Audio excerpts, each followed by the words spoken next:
Hello students, my self Ashwini Sharma from the Mahakal tutorial Gwalior. तो दोस्तों और स्टूडेंट्स दोनों ही, आज हम अपना जीके का एक और टॉपिक है जो हमारे मगध डायनेस्टी चल रही थी, मगध साम्राज्य चल रहा था, उस पर एक और वंश के बारे में पढ़ने वाले हैं।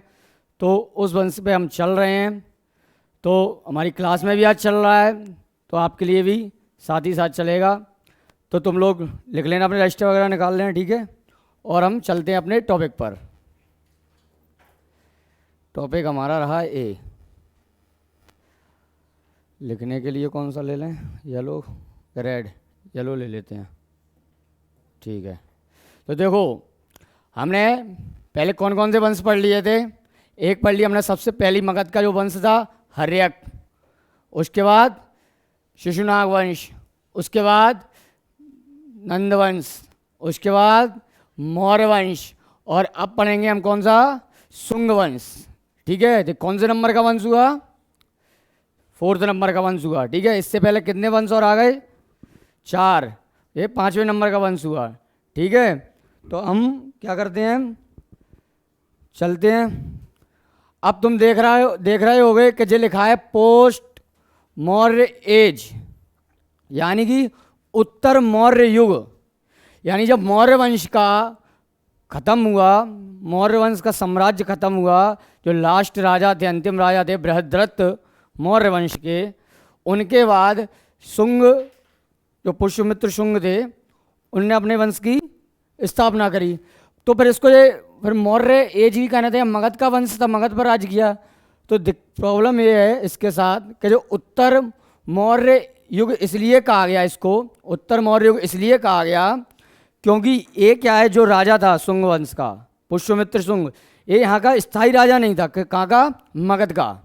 मगध का स्थायी राजा नहीं था। ये क्या है, वहाँ की सीमा पर इसने आया, राज्य किया, वहाँ से फिर इसने क्या है, मगध पर राज्य किया। तो अगर बोला जाए कि क्या कहते हैं, ये कोई स्थानीय राजा नहीं था वहाँ का, इसने आकर वहाँ पर राज्य किया था।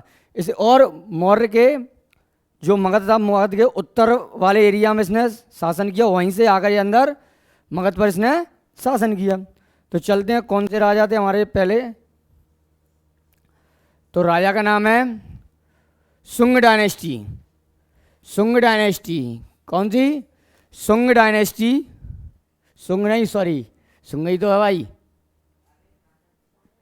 अरे शुंग डायनेस्टी, ठीक है। और राजा का नाम है पुष्यमित्र शुंग। इन्होंने 185 से 148 BC तक शासन किया था। भाई शुंग वंश के इन्होंने ही संस्थापक की थी, संस्थापना की थी शुंग वंश की। किसने, पुष्यमित्र शुंग ने 185 से 148 BC तक इन्होंने राज्य किया था। ये हमारे मगध पर या हमारे भारत में पहले कौन थे, ब्राह्मण राजा थे। कौन थे, ब्राह्मण राजा थे। First Brahmin king of ancient India, यानी प्राचीन भारत के पहले कौन से थे, ब्राह्मण राजा थे। प्राचीन भारत के कौन से राजा थे, ब्राह्मण राजा थे। और लिखते चलना तुम लोग साथ में कि first Brahmin king of ancient India, the Greek king Demetrius attacked on India during the reign of Pushyamitra Shunga, यानी कि पुष्यमित्र शुंग के टाइम पर कौन थे, ग्रीक के जो राजा थे डेमेट्रियस, इन्होंने क्या किया था, भारत पर अटैक किया था। किस पर, भारत पर अटैक किया था ग्रीक के राजा ने। क्यों, देखो मौर्य वंश जब खत्म हुआ, मौर्य वंश के बाद क्या है, हमारे जो भारी राजा वगैरह थे, यूनान के थे, ग्रीक के थे, कई ऐसे भारी वंश थे, उन्होंने क्या है, मौर्य वंश के बाद क्या है, मगध पर या मगध के आसपास जितना भी भारत पर, उस पर क्या किया था, आना शुरू कर दिया था, अटैक करना स्टार्ट कर दिया था। इसमें से जो पहले राजा थे वो कौन थे, डेमेट्रियस। इन्होंने किसके शासनकाल में किया था, पुष्यमित्र शुंग के शासनकाल में क्या किया था, अटैक किया था भारत पर। अब इन्होंने क्या अटैक किया, तो इन्होंने डेमेट्रियस ने पंजाब वाले एरिया में कुछ कब्जा भी कर लिया था, या पंजाब वाले एरिया पे। तो जब इन्होंने अटैक किया तो इन्होंने, पुष्यमित्र शुंग ने अपने पुत्र थे उनको युद्ध करने के लिए इनसे भेजा था। उनका नाम था अग्निमित्र। कौन था, इनके पुत्र का नाम, सन का नाम क्या था? अग्निमित्र था। अग्निमित्रा, इनके सन का नाम था अग्निमित्र। इन्होंने इससे लड़ाई करने के लिए भेजा और इसने क्या किया? इसको भगा दिया। अटैक करके इन्होंने थोड़ी ही ज़मीन पर कब्जा करके लौट गए थे, ज़्यादा अंदर तक नहीं आ पाए थे। तो एक क्वेश्चन हो गया सबसे के, पुष्यमित्र शुंग के टाइम पर कौन से पहले राजा थे ग्रीक के, इन्होंने क्या है अटैक किया था भारत पर? तो डेमेट्रियस। ठीक है। दूसरा, Patanjali the writer of Mahabhashya, Patanjali the writer of Mahabhashya and Yoga Sutra adorn the court of Pushyamitra Shunga as his raj purohit. दो पतंजलि थे, जो पतंजलि कौन? जो महाभाष्य के कौन थे? राइटर थे। और वो पुष्यमित्र शुंग के कौन थे? वैद्य थे, राजपुत्र थे, राजपुत्र नहीं सॉरी, राजपुरोहित थे। कौन थे? राजपुरोहित थे, यानी पंडित जो पूजा वगैरह उसको करानी होती थी। पुष्यमित्र शुंग को तो किस पर कराता था? पतंजलि, पतंजलि नहीं, क्या है, महाभाष्य, क्या लिखी थी? महाभाष्य पुस्तक लिखी थी। और पुष्यमित्र शुंग के वो कौन थे? पतंजलि राजपुरोहित थे। ठीक है। अब लिख लिया? लिख लिया क्या? ठीक नहीं, लिख लिया तो चलो ठीक है, लिख लिया। जल्दी जल्दी लिखो, बाकी की दे दो, ग्रुप पर सेंड कर दिया PDF तुम्हें। लिख लिया?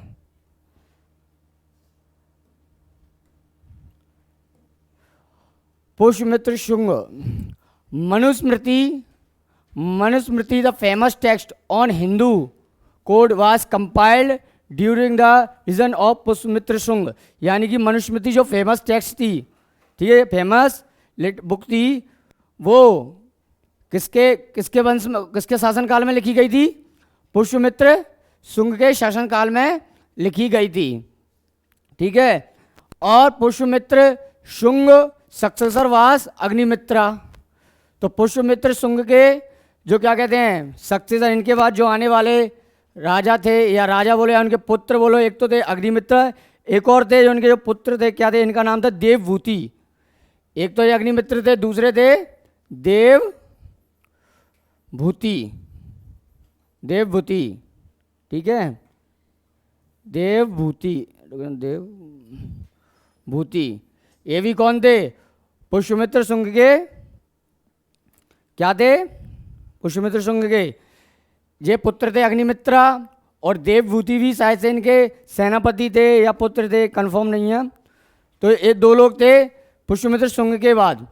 एक चीज और बताऊं, देखो पुष्यमित्र शुंग के बाद मौर्य वंश था, वो किसने कौन से धर्म को फैलाया? उसने मौर्य वंश ने जैन को भी फैलाया, और बुद्ध धर्म को अशोक ने बहुत ज़्यादा मात्रा में फेमस किया। पर ये पुष्यमित्र जो शुंग था, वे सबसे ज़्यादा बौद्ध धर्म को इसने क्या किया? नुकसान पहुंचाया था। बौद्ध धर्म को क्या पहुंचाया था? नुकसान। यानी बौद्ध धर्म का दुश्मन था ये। कौन? पुष्यमित्र शुंग। अशोक के द्वारा जो 24,000 स्तूप बनवाए गए थे, कितने? अशोक के द्वारा बौद्ध धर्म के 24,000 जो स्तूप बनवाए गए थे, 24,000 स्तूप बनवाए गए थे, 2400 सराहें बनवाई गई थी और कुछ। तो अब ये तो इसको सबने क्या किया था? पुष्यमित्र शुंग ने क्या करवा दिया था? तोड़वा दिया था। क्या करवा दिया था? तोड़वा दिया था। यानी कि बहुत विरोध था इसका बौद्ध धर्म को लेकर। किसको लेकर? बौद्ध धर्म को लेकर बहुत विरोध था इसको। ये बौद्ध धर्म का विरोधी था बहुत ज़्यादा। इसने बौद्ध धर्म को लगभग बहुत नुकसान पहुंचाया, बहुत स्तूप तोड़वाए, बहुत इसने क्या कहते हैं जो सराय, यानी यहाँ पर बौद्ध धर्म के भिक्षु भिक्षुणी रहते थे, सराय उनको बोलते हैं, जहाँ पर बौद्ध धर्म के कौन थे? भिक्षु भिक्षुणी रहते थे, उनको भी तोड़वा कर कई भिक्षु भिक्षुणियों को मरवाया भी था। ठीक है। और क्या कहते हैं स्तूप भी तोड़वाए। पर कुछ एक दो स्तूप ऐसे हैं जो इसने खुद तोड़वाने के बाद पुनः उनको बड़े आकार में बनवाया। उसमें एक तो था हमारा सांची का स्तूप जो हमारे MP में है, तुमने देखा होगा विदिशा में सांची का स्तूप। और एक और था हमारा कौन सा, बताओ तुम? एक और था हमारा सांची का स्तूप, एक था हमारा भवता, ठीक है, स्तूप, शिलालेख था वो, ठीक है। तो इसने उनको बनवाया, बहुत सांची का स्तूप को इसने इतना बहुत बड़ा बनवाया, जो अभी हम देखते हैं ना सांची का स्तूप, वो इसने दोबारा से बनवाया था। उसको पहले इसने तोड़वाया, फिर उसको बनवाया। उसमें क्या करा इसने, उसको बनवाया। उसके सांची के स्तूप की जो खिड़कियाँ थी जाली, उन पर पता है जो खिड़कियों के कॉर्नर पर इसने चांदी की जो वो होती है, चांदी की क्लॉटिंग करवा दी थी। चांदी की क्या करवा दी, क्लॉटिंग करवा दी थी। इसकी जो राजधानी थी, कैपिटल थी, पुष्यमित्र शुंग ने अपनी 2 कैपिटल बनाई थी। कौन कौन सी कैपिटल बनाई थी? 2 कैपिटल बनाई थी पुष्यमित्र शुंग ने। एक बनाई थी अपनी पाटलिपुत्र, लिख लेना, शुंग वंश ने या पुष्यमित्र शुंग ने, इसने शुंग वंश की शुरुआत की कैपिटल, शुंग डायनेस्टी की कैपिटल शुरुआत में जब ये पुष्यमित्र शुंग शासन कर रहा था, इसने 2 कैपिटल रखी थी अपनी। एक रखी थी इसने कौन सी, पाटलिपुत्र, और दूसरी रखी थी इसने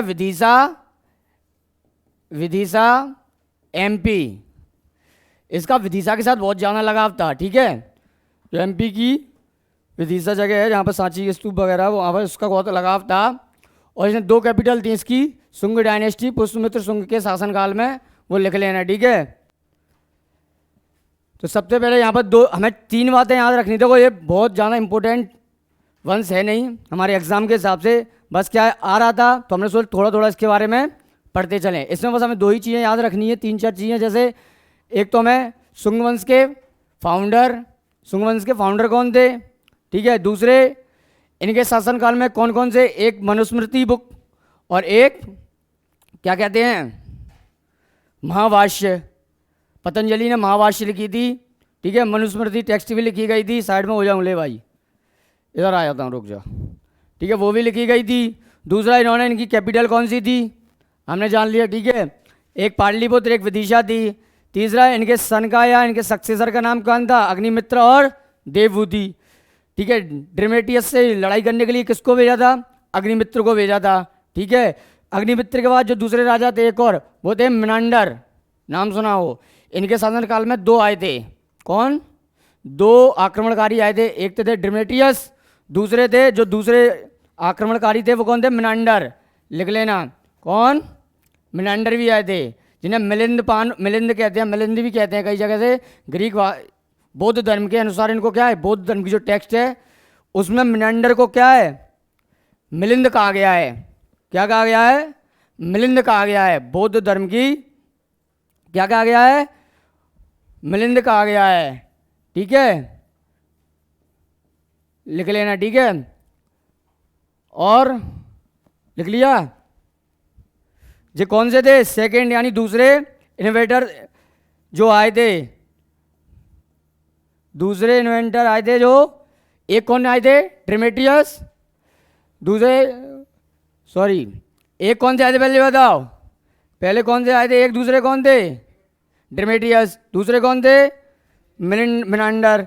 मिनांडर को बौद्ध टेक्स्ट के अनुसार क्या कहा गया, मिलिंद, ठीक है, इतना याद रखो। ये दूसरे आक्रमणकारी थे, ठीक है, लिख लो, जल्दी जल्दी लिखो।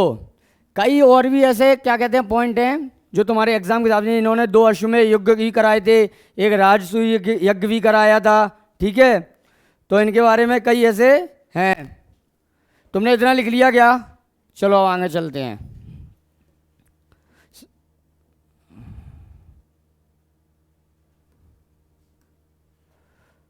देखो एक जो ये राजा हैं भगभद्रा, इन्होंने 114 से 83 तक क्या किया था, शासन किया था।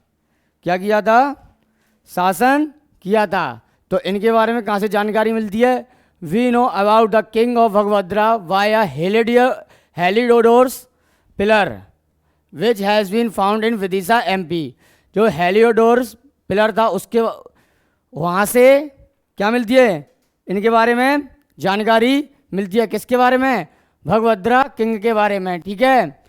और ये पिलर कहाँ पर है, पिलर कहाँ पर है, विदिशा में, एमपी में है। दूसरा, हेलियोडोर्स was the Greek ambassador and he is the dedicated this pillar to a god Vasudeva या विष्णु।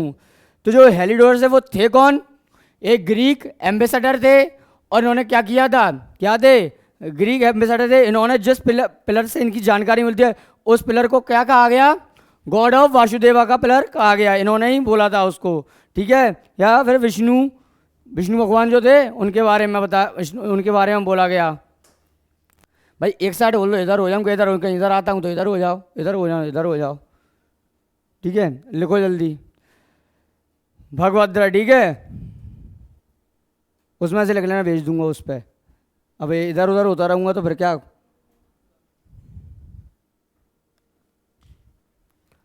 इतना लिख लिया, अब थोड़ा और आगे चलें।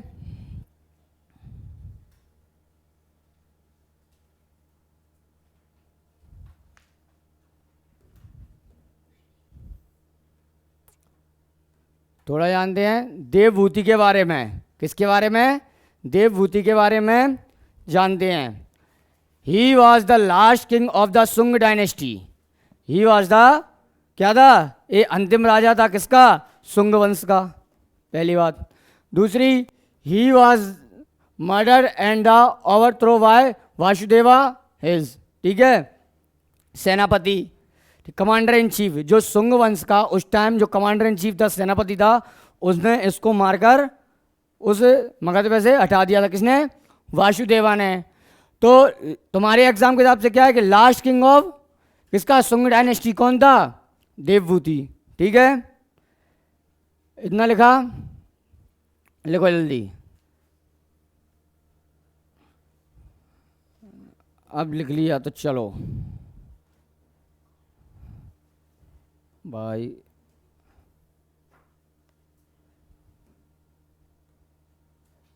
अब आ गई हमारी, इससे पहले यार एक और चीज़ थी, कहाँ गया भाई? आइयो, रुक जाओ 1 मिनट। देवभूति आई, हाँ ये बाद में, ठीक है। कण्व डायनेस्टी, ठीक है, कण्व डायनेस्टी बोलते हैं इसको। तो this was the second Brahmanical dynasty of Magadh. ये मगध पर दूसरी ब्राह्मण डायनेस्टी थी। क्या थी? मगध पर दूसरी ब्राह्मण डायनेस्टी थी। पहली कौन सी थी? पहली कौन सी थी? शुंग। ब्राह्मण डायनेस्टी पहली कौन सी थी? मगध पर शुंग डायनेस्टी थी। दूसरी कौन सी आ गई थी? कण्व डायनेस्टी आ गई थी, ठीक है। इसने 73 से 30 BC तक शासन किया था। कई कई जगह पर 73 से क्या कहते हैं 33 तक लिखा हुई है, 33 तक BC तक, ठीक है। कई जगह ऐसा ये लिखा है, कई जगह डेट लिखी है। इसके संस्थापक कौन थे? अब भाई संस्थापक तो वैसे ही याद है तुम्हें, जिसने देवभूति को मारा वो इसके कौन होंगे? संस्थापक होंगे। कौन? वासुदेव। तो Vasudev was the founder of the this dynasty, ठीक है, क्योंकि उन्होंने मारा, उन्हें ही राजपाट चाहिए रहा था, उन्होंने मारा। तो उनके बाद सीधा सी बात है, कण्व डायनेस्टी के फाउंडर थे वो कौन थे? वासुदेव। और यही क्या है, इनके बाद the last king of dynasty was the Susharman who was killed by Sindhuka and Simuka, ठीक है। इसके जो लास्ट किंग थे वो कौन थे इस डायनेस्टी के? सुशर्मन।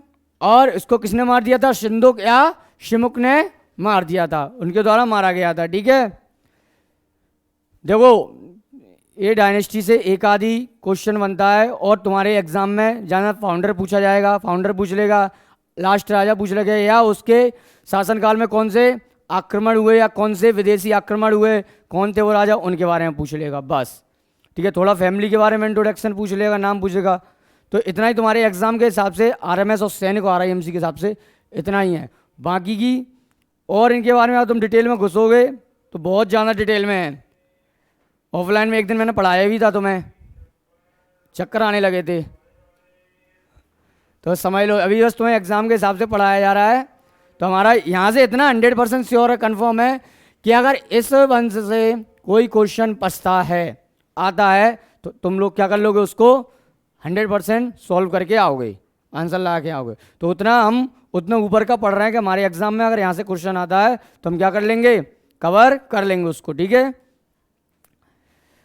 अब आगे चले,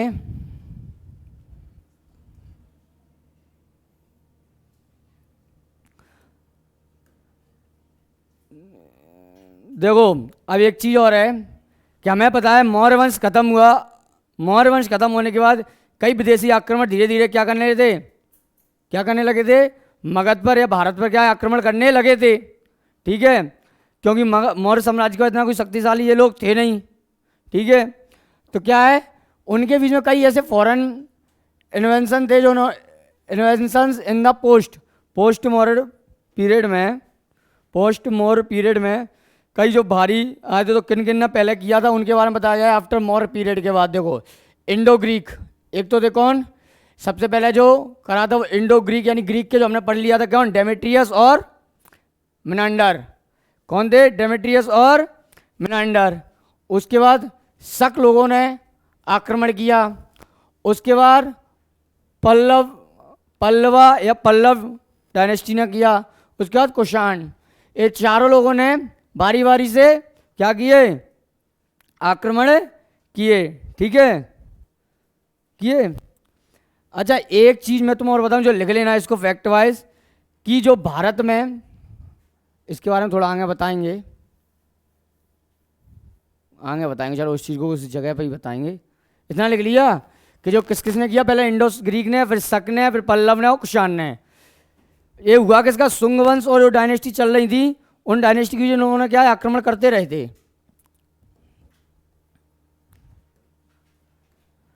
अब आ गया ये कुषाण डायनेस्टी।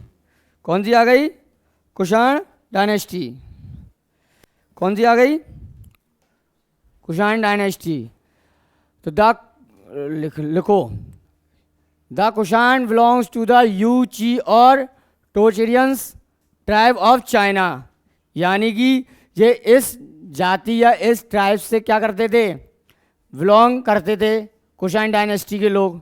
ठीक है, क्या करते थे, इस जाति या इससे क्या करते थे, वो करते थे कुषाण वंश के। कुजुल कार्डफिसेस 15 से 65 AD तक इन्होंने क्या किया था, शासन किया होगा कहीं पर ये फाउंडर थे किसके, कुषाण डायनेस्टी के। कौन थे फाउंडर, कौन थे, लिख लेना इस आंसर को कि कुषाण डायनेस्टी के फाउंडर कौन थे, कुजुल कार्डफिसेस। ठीक है, कुजुल कार्डफिसेस क्या थे, फाउंडर थे कुषाण डायनेस्टी के। ठीक है, लिख लिया। अब इनके जो दूसरे थे, इतना लिख लिया तो अब जल्दी जल्दी लिखा करो यार।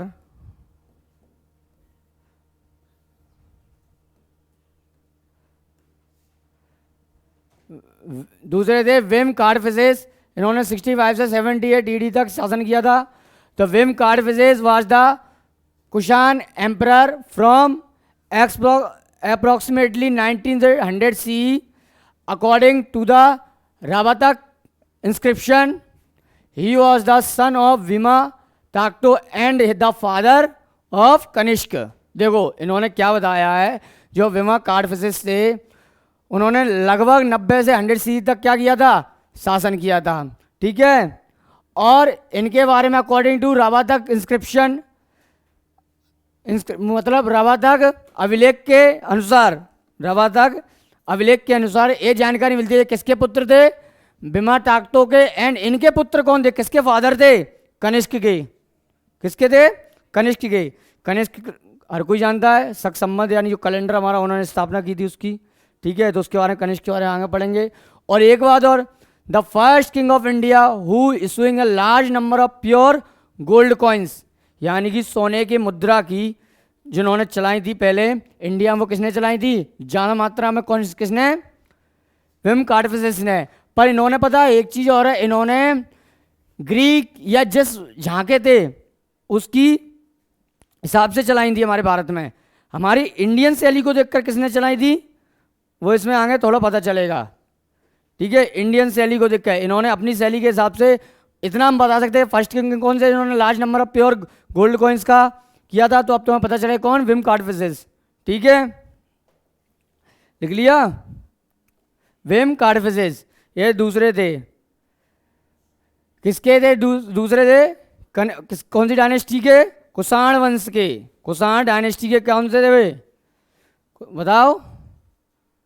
कुषाण वंश के पहले कौन से थे, पहले थे कुजुल कार्डफिसेस, दूसरे थे विम कार्डफिसेस। ठीक है, इन्होंने बता दिया विम कार्डफिसेस किसके बेटे थे? विमाताक्तो। एंड किसके फादर थे? कनिष्क के। ये पहले राजा थे, इन्होंने क्या large number of pure gold coins दिए थे। दूसरा चले आगे, जल्दी लिखो यार जल्दी, सही से बैठ जाओ भाई। इतना जानने के बाद अब थोड़ा और आगे चलें। लिख लिया ना? तो ठीक है, आप आगे चल रहे हैं। कनिष्क भाई, इनको तो सब जानते हैं। किनको? कनिष्क को तो सब जानते हैं, ठीक है। इन्होंने 78 से 102 AD तक शासन किया था। Kanishka started an era known as the Shaka era which started from 78 AD। Kanishka ने क्या किया था? 78 AD में जैसे ही राजा बने, क्या बने? राजा बने, तो उन्होंने क्या है, शक सम्मत जो होता है, शक सम्मत, हमारा कैलेंडर इसके ऊपर लिया गया है, उसकी क्या करी थी, उसके बारे में बताया, और उसी से वहीं से वो शक स्टार्ट कर दिया था। किसने? कनिष्क ने। कनिष्क के द्वारा करा गया था, ठीक है। और इनके कनिष्क का एक बात और बताओ, कनिष्क के नाम का अर्थ क्या है? अगर मैं बोलूं कनिष्क के नाम का अर्थ क्या है, तो कनिष्क के नाम का अर्थ है, तुमने कभी सुना होगा, तुम कथा वगैरह में बैठे होगे तो बोलते हैं कि इसमें कनिष्क उंगली में क्या वो पहनाते हैं, तो हमारी कौन सी होती है? Middle finger. कनिष्क का नाम का मतलब है मिडिल फिंगर। अब जब पंडित जी कथा करें ना तुम्हारे यहाँ, तो देखना वो कनिष्क करके ऐसा कुछ बोलेंगे, कनिष्ठा उंगली में वो विराजमान करिए, वो बोलेंगे, ध्यान देना इस चीज़ को, ठीक है। तो कनिष्क के नाम का अर्थ है मिडिल फिंगर, ठीक है। इन्हें दूसरा अशोक भी कहा जाता है। क्या कहा जाता है? इन्हें किस नाम से? दूसरा अशोक भी कहा जाता है। दूसरा अशोक क्यों कहा जाता है? क्योंकि इन्होंने बौद्ध धर्म को क्या किया था? बढ़ाया था। क्योंकि सबसे ज़्यादा बौद्ध धर्म को पहले बढ़ाने वाला राजा कौन था? सबसे ज़्यादा फेमस किया था अशोक। वो अशोक के बाद जो दूसरे बौद्ध धर्म को इन्होंने बढ़ाया था वो कौन था? कनिष्क, ठीक है। इनकी दो राजधानी थी। एक तो थी हमारी कौन, इनकी राजधानी मेन कैपिटल वाज पुरस्पर या पेशावर, और सेकंड कैपिटल थी इनकी कौन सी? मथुरा, जो यूपी में है, ठीक है। दूसरी क्या थी? मथुरा, यूपी में। और इनके शासनकाल में कोड पोइट, यानी जो इनके शासन में जो कवि थे वो अश्वघोष और बुद्ध चरित्रम जो लिखे, ठीक है। और कोड फिजिशियन थे वो थे चरक, जिन्होंने क्या लिखी थी? चरक संहिता नामक बुक लिखी थी। चरक संहिता में क्या है? इलाज वगैरह के बारे में बताया गया था। तो चरक संहिता नामक बुक लिखी थी, ठीक है। इतना लिख लिया। इनके बारे में और लिखो। दूसरा, कनिष्क ने एक चीज और तुमने सुना हो, कनिष्क ने क्या किया था? कश्मीर में एक शहर बसाया था अपना। कनिष्क ने अपने नाम से कश्मीर में एक शहर बसाया था, उसका नाम था कनिष्कपुर। कौन सा? कनिष्कपुर। कनिष्कपुर। कश्मीर में अपने नाम से क्या? कश्मीर। कश्मीर में क्या बसाया था? सिटी बसाई थी एक, कौन सी? कनिष्कपुर सिटी, कश्मीर में। किसने? कनिष्क ने, अपने ही नाम पर, ठीक है। लिख लो।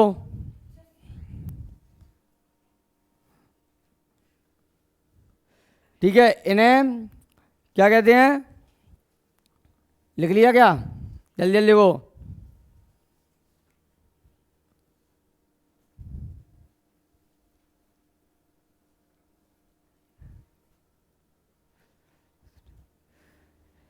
इतना लिख लो बस। तुम इतना याद रखो, कुछ चीज़ें बोलने से खुद लिखा करो, कि अब सब तुम्हें चीज़ें तुम्हें लिखा दें, खुद लिखो ना। कि कश्मीर में मैंने बता दिया, कश्मीर में क्या है? कनिष्कपुर नाम की सिटी बसाई थी किसने? कनिष्क ने। इतना भी नहीं लिख पा रहे, उसको ही मैं लिख के दूं तुम्हें, ठीक है। इतना लिख लिया। और आगे चले थोड़ा।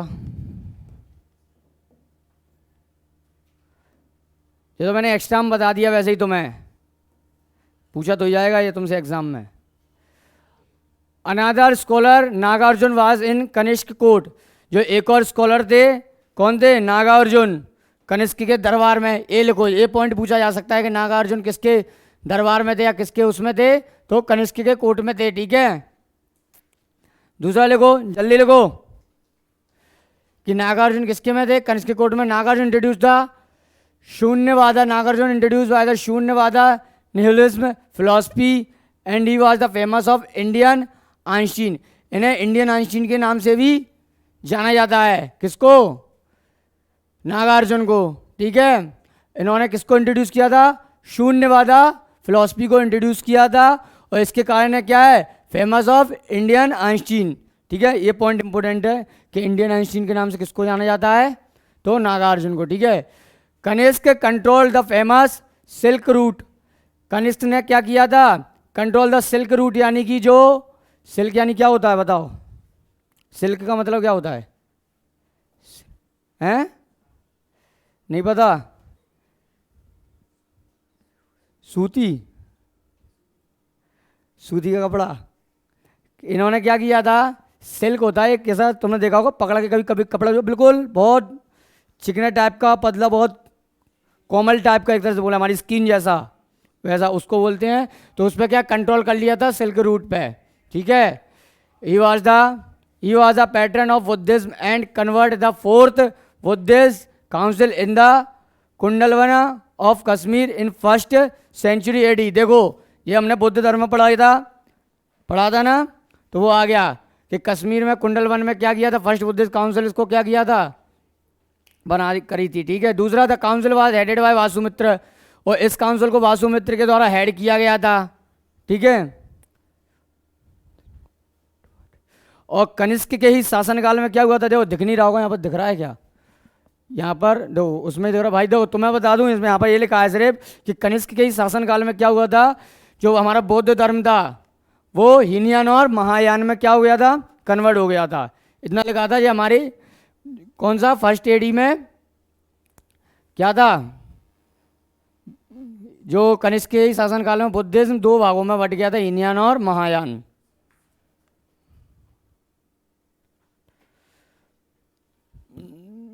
इन्हें आइंस्टीन क्यों कहा गया था बताओ? क्यों कहा गया था? क्योंकि इन्होंने शून्यवाद का सिद्धांत दिया था, और आइंस्टीन ने क्या शून्य के बारे में बताया गया था, इसलिए इन्होंने शून्यवाद का सिद्धांत दिया था। ठीक है, कई ऐसे पॉइंट है कि कनिष्क के शासनकाल में दो शैली बहुत फेमस थी। ठीक है, एक गंधार शैली, एक मथुरा शैली, जिसमें जो पत्थर वगैरह पर तुम देखो कढ़ाई वगैरह होती हैं वो शैली, वो दो शैली फेमस थी कनिष्क के शासनकाल में, एक गंधार शैली और एक कौन सी? मथुरा शैली। ठीक है, कही होती। ठीक है,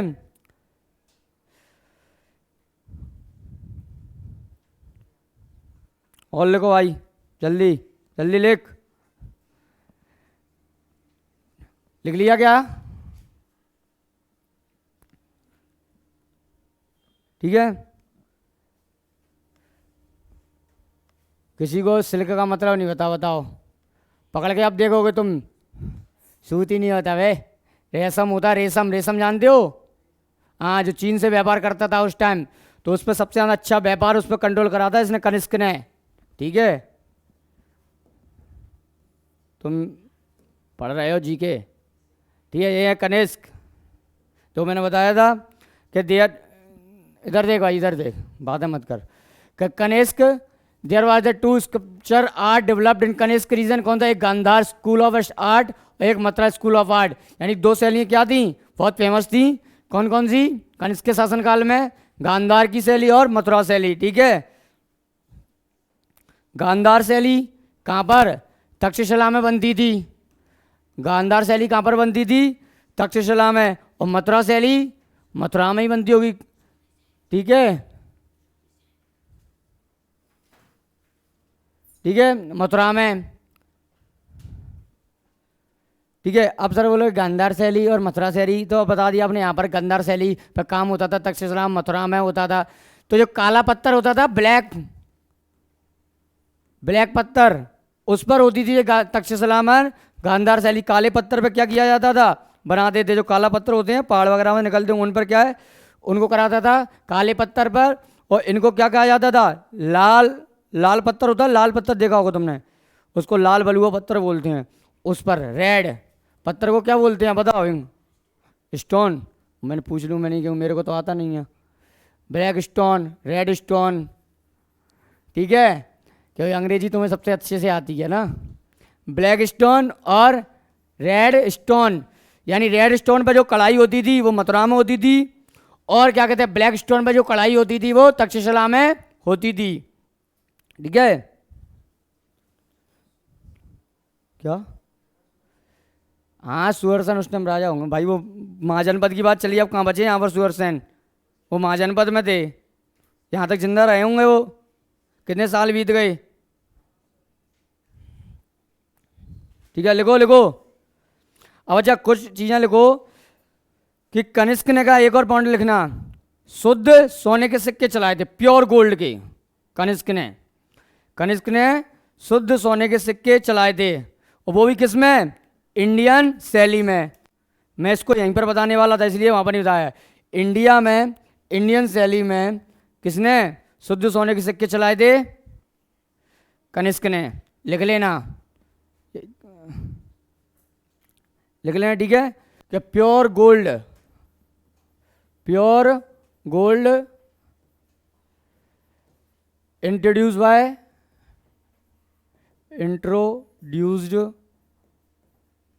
इंट्रोड्यूस्ड इन इंडिया, किसने, कनिष्क,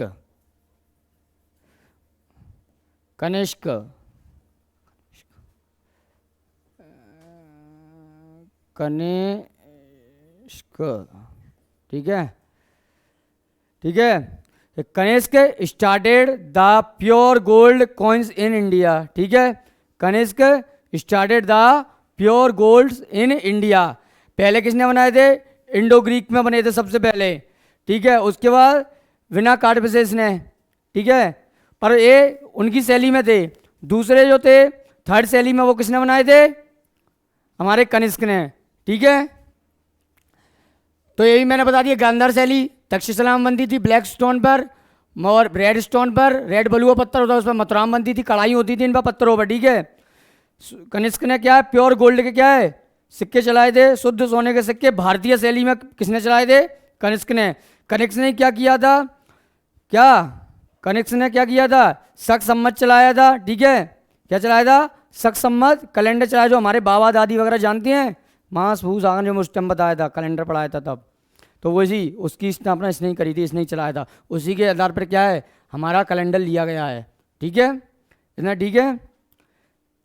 अब इतना तुम्हें लिख लिया सबने, इसके बाद कुछ है क्या, तो देखते हैं, शायद होगा, नहीं होगा तो देखते हैं। ये तो बस वो दिखा दिया है, कनिष्क का, कुषाण का एम्पायर, कुषाण वंश का एम्पायर बता दिया है, बस खत्म है। क्या बता दिया है, एक कुषाण लोगों के, जो कुषाण के राजा थे उनका एम्पायर बता दिया है। ये देखो तिब्बत वाला चला गया, जब लिच्छवीस जब इसके पास में ही थी, वेस्टर्न, सुरेन, पार्थिन, जैसे तो कांगू जो पार के लाख चले गए थे, चिंकू यूं यहाँ बजे आए थे भाई इसको क्या हो गया, एक मिनट रुको, ठीक है। तो अब हमारा इवाला वंश भी खत्म, और कई इंपोर्टेंट पॉइंट जो मैंने बता दिए, ठीक है। दूसरा, अब इसके बाद जो हमारा वंश आने वाला है वो आएगा हमारा गुप्त वंश, ठीक है, गुप्त वंश, समुद्रगुप्त, श्रीगुप्त, ठीक है, घटोत्कच, जो राजा थे गुप्त वंश के, उनके बारे में पढ़ेंगे आगे आने वाले वंश में, जब तुम्हारी क्लास में होगा, ठीक है। तो इसको पढ़ के आना सही से, कल इसका टेस्ट होगा तुम्हारा, ठीक है, और पूछा भी जाएगा ओरल भी, तो ठीक है। हम लोगों ने अपना टॉपिक कवर कर लिया है, तो जब तक के लिए बाय बाय, जय हिंद।